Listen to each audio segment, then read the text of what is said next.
Perbarui ilmu Islam kamu bersama Religion di tv1news.com dan TV1 Connect.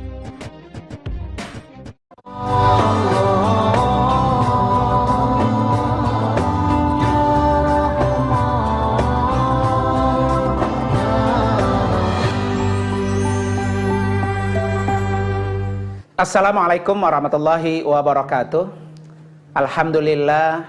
Alhamdulillahilladzi hadana ilal imani wal islam wa khassana bi syari'ati sayyidina Muhammadin khairil anam. Asyhadu an la ilaha illallah wahdahu la syarikalah wa asyhadu anna sayyidana wa nabiyyana Muhammadan abduhu wa rasuluhu la nabiyya ba'dah. Allahumma fasalli wa sallim wa barik ala Sayyidina Muhammadin wa ala alihi wa ashabihi ila yaumiz ziham, amma ba'du. Qala rabbi shrah li sadri wa yassir li amri wahlul 'uqdatam min lisani yafqahu qawli waj'al li waziran min ahli. Subhanaka la ilma lana illa ma 'allamtana innaka antal alimul hakim. Shadaqallahul azim. Para pemirsa yang dirahmati oleh Allah Subhanahu wa ta'ala, setiap kali badan kita terasa sakit, pasti yang pertama kali terlintas di pikiran kita adalah mencari obat penyakit itu, biar rasa sakitnya itu cepat redah dari badan kita. Begitu juga seharusnya setiap kali kita melakukan dosa, yang harus terfikirkan di kepala kita adalah bagaimana setiap kali satu dosa yang kita lakukan itu bisa kita hapus. Istighfar adalah penghapus dosa. Semakin sering kita beristighfar, maka semakin banyak dosa kita yang akan terhapus. Karena istighfar adalah obat penghapus segala dosa. Istighfar juga yang akan bisa memberikan solusi, memberikan jalan keluar ketika kita mendapatkan kesulitan-kesulitan. Dengan beristighfar juga, ini akan bisa mendatangkan rezeki dari mana yang tidak dia kira dan tidak dia sangka. Istighfar pula yang akan menjauhkan kita dari azab dan murkanya Allah Subhanahu wa ta'ala. Di mana Allah berfirman dalam surah Al-Anfal ayat 33, "Wa ma kana Allahu liyu'adzibahum wa anta fihim, wa ma kana Allahu mu'adzibahum wa hum yastaghfirun." Dan Allah sekali-kali tidak akan mengazab mereka sedangkan mereka berada di antaranya, sedangkan mereka sedang beristighfar. Jadi ketika orang itu sedang beristighfar, maka itulah yang akan menangkal daripada murka dan azabnya Allah. Negara kita Indonesia sekarang ini sedang dilanda problem atau ujian yang sangat berat dari Allah Subhanahu wa ta'ala. Dan bukan hanya Indonesia, tapi seluruh penjuru dunia merasakan hal yang sama. Karena itu untuk menolak daripada azab Allah, daripada murka Allah, adalah dengan salah satunya beristighfar kepada Allah Subhanahu wa ta'ala. Para pemirsa yang dirahmati oleh Allah Subhanahu wa ta'ala, Abu Musa berkata, kami mempunyai dua pengaman dari azab Allah. Jadi Abu Musa memiliki dua pengaman dari azab Allah.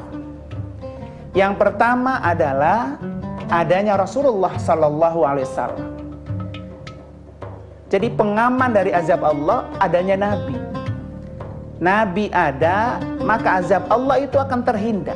Karena Nabi sangat dekat dengan Allah dan Nabi selalu beristighfar kepada Allah. Jadi kata Abu Musa, pengaman dari azab Allah yang pertama adalah adanya Rasulullah. Sekarang ini sudah sangat tidak mungkin, karena Nabi sudah tidak lagi hidup di zaman kita. Nabi sudah tidak lagi ada di antara kita.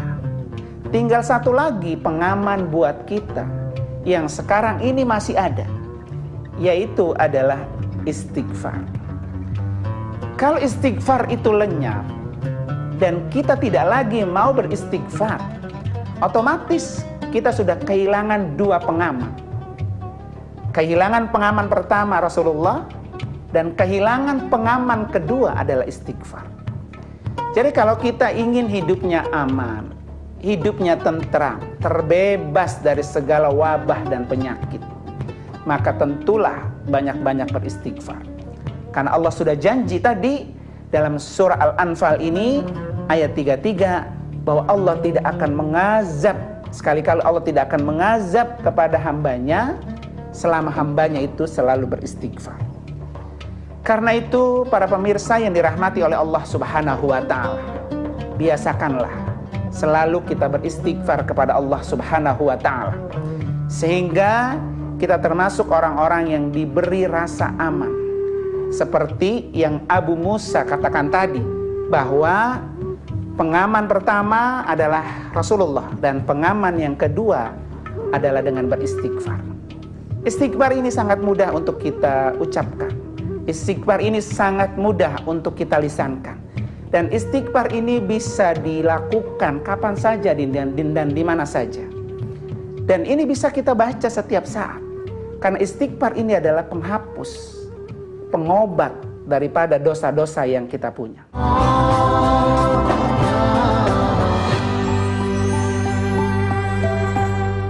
Para pemirsa yang dirahmati oleh Allah Subhanahu wa ta'ala, karena itu Rasulullah sallallahu alaihi wasallam adalah orang yang selalu beristighfar, dan beliau tidak pernah berhenti beristighfar. Setiap hari Rasulullah itu bertaubat dan beristighfar minimal 100 kali. Rasulullah melakukan istighfar minimal 100 kali. Dalam satu riwayat disebutkan Rasulullah itu beristighfar sebanyak 70 kali.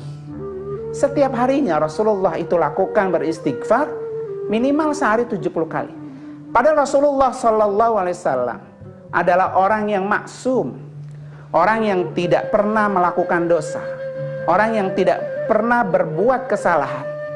Tapi rasa terima kasih Rasulullah kepada Allah Subhanahu wa ta'ala adalah dengan selalu beristighfar kepada Allah Subhanahu wa ta'ala.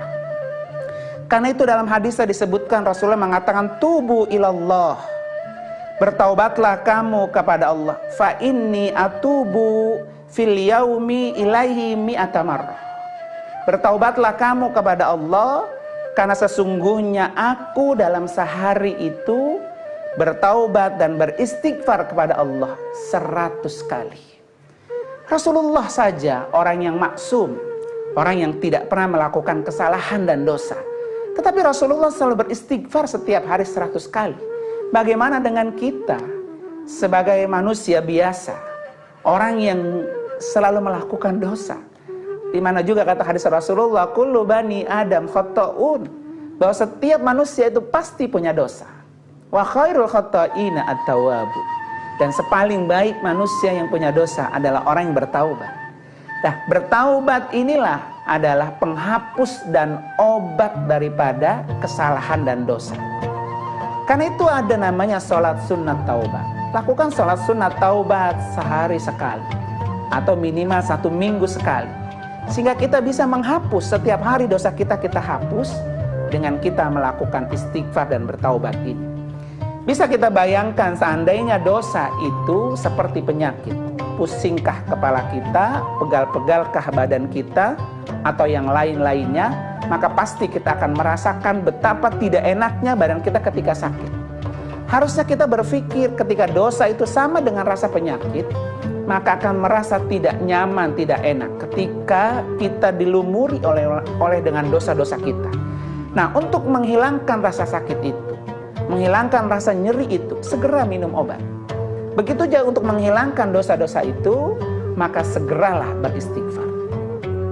Para pemirsa yang dirahmati oleh Allah Subhanahu wa ta'ala, kemudian istighfar itu juga adalah sebagai solusi, sebagai memberi jalan keluar ketika kita mendapatkan sebuah kesalahan.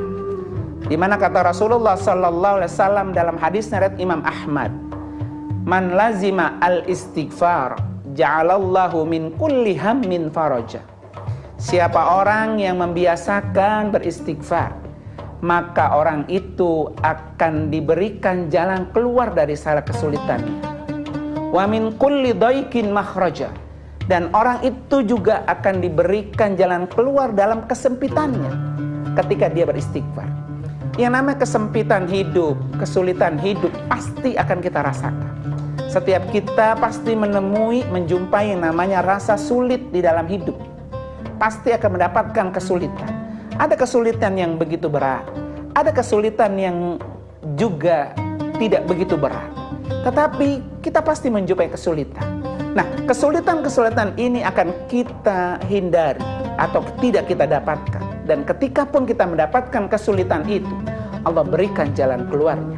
Maka kuncinya adalah perbanyaklah beristighfar. Kemudian istighfar juga di samping dia memberikan jalan keluar segala macam problematika kita. Ternyata istighfar itu juga memberikan rezeki yang tidak pernah kita duga. Dari mana rezeki itu akan datang? Dia akan diberikan kepada orang-orang yang sering beristighfar. Para pemirsa yang dirahmati oleh Allah Subhanahu wa Ta'ala, karena itu mari sama-sama kita selalu beristighfar, terutama melihat kondisi negara kita, kampung kita, kehidupan kita, yang tahu kita susah, kita sulit, kita menderita, atau kita dalam keadaan yang tidak mengenakan. Maka sambil kita tiduran, sambil kita beristirahat, sambil kita rehat sejenak, maka mulut kita basahi dengan beristighfar.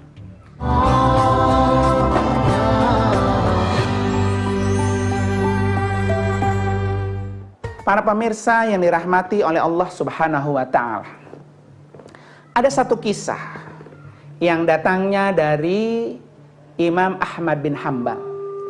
Beliau ini adalah seorang ulama besar, ketakwaannya yang sangat luar biasa. Beliau ini juga orang yang sangat sepuh.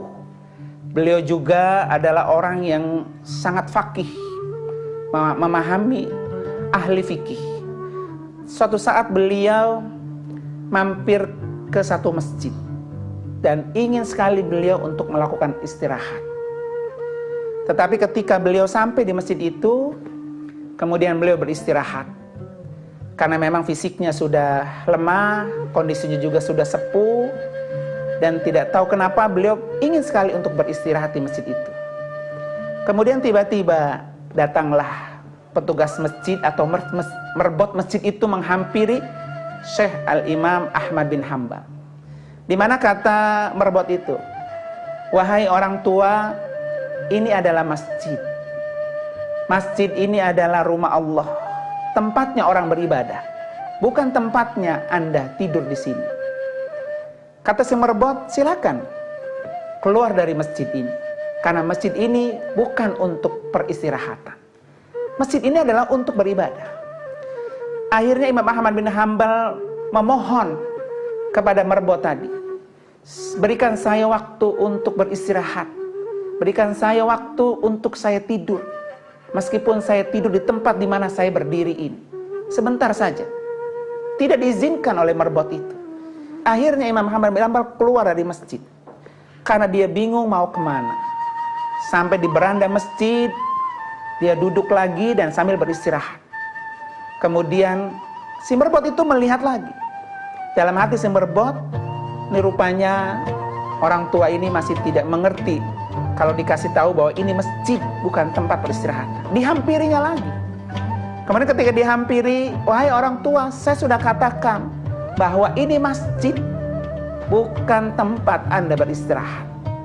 Silakan Anda keluar dari masjid ini." Melihat Imam Ahmad bin Hanbal diperlakukan seperti itu oleh si penjaga masjid, di depan masjid tepat sekali ada tukang penjual roti. Si tukang penjual roti ini melihat bahwa orang tua diperlakukan seperti itu oleh penjaga masjid. Akhirnya dihampirilah Imam Ahmad bin Hanbal ini oleh tukang roti tadi. Kata tukang roti, "Wahai orang tua, silahkan istirahat di rumah kami. Kebetulan rumah kami ada tempat yang kosong buat orang tua beristirahat. Akhirnya diajaklah itu Imam Ahmad bin Hambal ke rumah tukang roti. Sesampainya di rumah tukang roti, Imam Ahmad bin Hambal memberikan tempat untuk istirahat Imam Ahmad bin Hambal. Kemudian tukang rotinya bekerja. Sambil bekerja, sambil membuat roti, sambil beristighfar. Terus adonan itu dibuat, roti itu dibuat. Kemudian tukang roti itu mulutnya sambil membacakan istighfar. Kalimat-kalimat istighfar, astagfirullahalazim, astagfirullahalazim, dan terus menerus seperti itu. Imam Ahmad bin Hambal yang sedang beristirahat sempat berheran, karena tukang roti itu mulai membuat adonan sampai dia menjadi roti, sampai pagi. Dia sambil membuat roti sambil beristighfar. Pas pagi harinya Imam Ahmad bin Hambal ini bertanya kepada tukang roti, "Wahai tukang roti, semalaman aku perhatikan kamu sambil membuat rotimu, kamu sambil beristighfar. Sudah berapa lama hal semacam ini yang kamu lakukan?" "Alhamdulillah orang tua, saya sudah lakukan ini lebih dari 30 tahun. Sambil bekerja, sambil beristighfar." Kemudian Imam Ahmad bin Hambal bertanya lagi, "Apa yang sudah kamu dapatkan dengan istighfar yang kamu baca sampai 30 tahun ini?" Kata tukang roti, "Alhamdulillah dengan istighfar yang saya baca, semua hajat saya Allah penuhi. Semua keinginan saya Allah kabul. Semua doa saya Allah ijabah. Hanya satu yang sampai saat ini belum dikabul oleh Allah." Kata Imam Ahmad bin Hambal, "Apa itu doa yang sampai saat ini belum dikabul oleh Allah?" "Yaitu saya ingin bertemu dengan ulama mazhab saya, yaitu Imam Ahmad bin Hambal." Imam Ahmad bin Hambal terkejut sekali ketika mendengar jawaban tukang roti itu. "Ini aku adalah Imam Ahmad bin Hambal. Rupanya aku harus berdiam di masjid ini dan aku harus tidur di rumahmu ini semata-mata Allah hanya ingin mengabulkan doanya si tukang roti dengan dia sering beristighfar." Jadi Allah yang menggiring seseorang, Allah yang akan membawa dengan cara Allah akan mengabulkan segala doa-doa dengan orang-orang yang beristighfar. Nah, karena itu para pemirsa yang dirahmati oleh Allah Subhanahu wa taala, jika doa-doa kita, jika hajat kita, keinginan kita semuanya ingin dikabul oleh Allah, ingin diijabah oleh Allah, maka salah satu kuncinya adalah dengan beristighfar. Karena itu Nabi sudah mengatakan, "Man lazima al-istighfara ja'alallahu lahu min kulli hammin faraja wa min kulli dhaikin makhraja wa yarzuquhu min haitsu la yahtasib." Jadi siapa orang yang membiasakan terus-menerus dia beristighfar setiap saat, sambil bekerja, sambil duduk, sambil istirahat, sambil dia bertani, sambil dia memasak, sambil dia melakukan aktivitas lainnya, sambil mengetriska pakaian, sambil menyapu dan sebagainya, tapi mulut kita selalu beristighfar, maka janji Nabi, dia akan Allah berikan segala kesulitannya menjadi mudah, dan segala kesulitannya akan Allah berikan jalan keluar. Jalan keluar inilah yang kita tunggu. Karena ketika kita mendapatkan kesulitan, mendapatkan musibah, kadang-kadang kita suntuk, kadang-kadang juga kita bingung, kenapa nasib saya seperti ini?